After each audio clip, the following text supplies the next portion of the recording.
Whoops, I haven't moved the microphone properly yet. Hold on, sweetheart. I remember World War II. I even lost a family member in it, and may you rest in peace, great-grandfather. It was truly one of the most terrible conflicts ever, brought about by a man who drove an entire nation to fevered madness, the loss of life unparalleled. It brought about an age of nuclear fire, of shattered ideas of world peace, and of nightmares of instant global destruction made reality. The entire world was engulfed in a shroud of devastation and mourning that lasted for 6 years, and the violence only worsened as those involved dug in and slaughtered each other in the name of flags, in the name of shadows of lands carved out by long-dead kings. It was madness made reality, one of the seminal tragedies of the 21st century. Humanity's ascent to adulthood through the blood of millions dead. And when reflecting on the madness, I often find myself thinking about boats. About the boats they used. In World War II, I often think about Japanese World War II boats. I think, what if they were cute girls? Would Grandpappy Phillips be mad? Would he forgive the cute Japanese boat girls? What if I were an admiral, a Taketatsu? What if I had a cute Japanese boat girl? Enter Kantai Collection. Wow! Kantai Collection, often abbreviated to KanColle or KanColle, is one of those bewildering random number generator pay-to-win style games that became incredibly popular a few years back.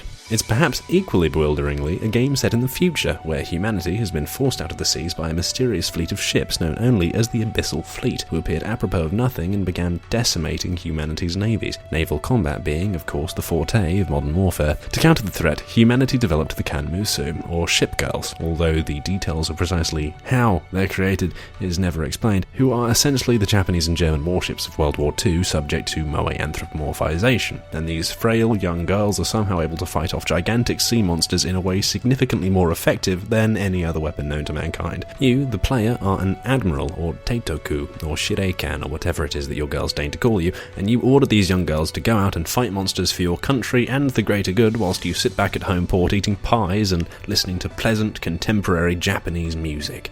Plot in KanColle is really rather ephemeral and goes largely unexplained, which is all the more confusing in light of the fact that there's an anime based off of the game airing currently, as though someone might make a movie out of Snakes and Ladders, or perhaps Battleship. Oh, wait, ignore that last one. Although saying that KanColle's plot isn't explained very well is like saying that being fed through a wood chipper feet first might sting a little bit. It's never explained why the ship girls have to be girls, although I do recall seeing somewhere a reference to the fact that it's because most actual boats are referred to in feminine persona, like how old Captain Johnson used to call his tugboat Suzanne. Although we all know the real reason is because there's essentially nothing certain segments of the Japanese market won't turn into anime girl. Oh god, no, not now. Stop foreshadowing. The gameplay in KanColle is unique in that there is none. That's a rather reductive statement, I'm aware, but listen, have you ever heard of RNGesus? He's a particularly fickle deity, wants to give you the earth in one roll of the die and in the next take everything away. A stark parable for life perhaps, but not exactly something that'll revolutionise game design. My run of luck in the game was so bad for a while that to my mind KanColle luck has become a new term for Murphy's Law. The game revolves around 3 things mainly: construction, combat and collecting. Also expeditions and fleet management, but construction, combat, collecting sounds better. A good frame of reference for KanColle is Pokemon, only instead of capturing the girls, which would be disconcerting at best and outright illegal at worst, you either pick them up as drops after sorties or offer RNGesus a sacrifice of your resources, steel, fuel, ammunition and bauxite, and in return he grants you a ship generated largely by random. But the amount of resources you put into the build and what kind of ship you have as your flagship can alter the outcome. For example, if you put an aircraft carrier as the flagship, you've a higher chance to get aircraft carriers, and if you put a little girl wearing a Japanese school swimsuit at the front of your lineup, you've a higher chance to go to jail. Sorry, I got punched in the throat and my mic fell off the table between the last time I started recording it. Now let's continue. To start a sortie or combat encounter, the Admiral must click on the sortie button, click on the preferred sortie, and then watch as their ship girls dish out and have in addition to them in return certain amounts of damage. Of course, how much damage you deal, who attacks in what order, and how much damage you receive is left largely up to the whimsical vicissitudes of the RNG beyond some equipment meddling and ship placement. Also, the game is entirely in Japanese, which makes playing the game rather difficult for foreigners, at least before one's gotten used to which buttons to push in what order. Fortunately, the buttons are all large and pretty, and navigation is simple enough for the foreign admiral admiral to navigate with relative ease. Language barriers cannot prevent love, after all, and love is certainly the order of the day here at home port. You see, entering the wonderful world of KanColle is by no means easy, but neither is it as hard as one might think from the sounds of it. Foreign admirals must illegally enter the lottery to become one and get plucked at random. This might sound easy, that's because I'm not done explaining it. To gain entrance into the lottery, the Taketatsu to be in question has to bounce their IP through a Japanese one using a VPN or some other internet wizardry after making an account on the hosting website DMM, and then get randomly picked from a pool of potential admirals. Katakawa Games, the people behind KanColle, have gone on record saying that they're fine with foreigners playing their game, but DMM has adopted a more fierce stance, saying that foreign Taketatsu are discouraged. Don't listen to them, the Abyssal Fleet waits for no man. The art style is anime. What do you want from it? It's anime girls. There's a lot of different artists present here, and they all have different styles, creating a rather, diverse portfolio, ranging from fantastic and excellent to, well, let's call it hit and miss, shall we? Of course, some of the designs have taken the internet by storm, and for good reason. Well, not good reason, technically, but reason, certainly, as is the case with Shimakaze here, who you've likely seen around even if you don't know the source material. And then, of course, there's Congo. Oh, Congo.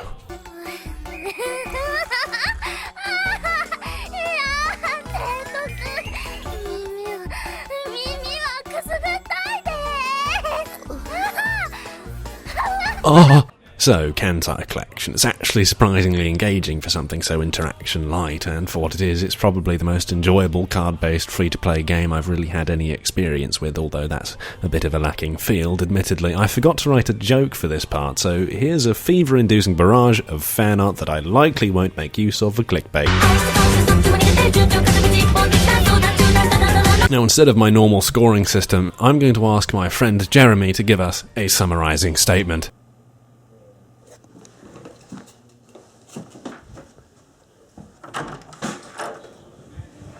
Jeremy, what do you think of Kantai Collection? Kantai Collection? I forgot what that is. It's perhaps equally bewildering. It's perhaps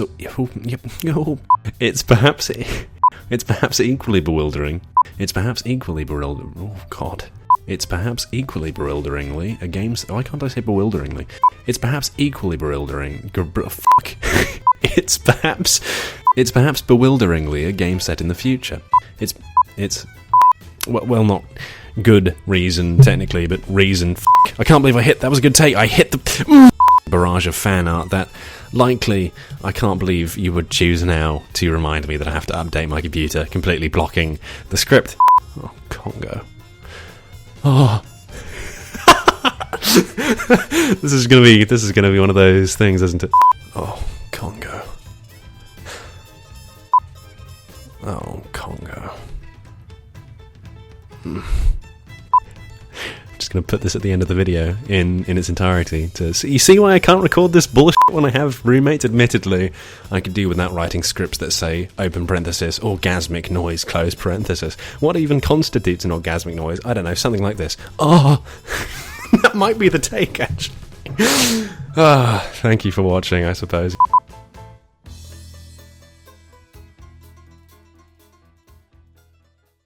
タイトくん、時間と場所もそうだけど、ムードとタイミングも忘れたら、ノーなんだからね。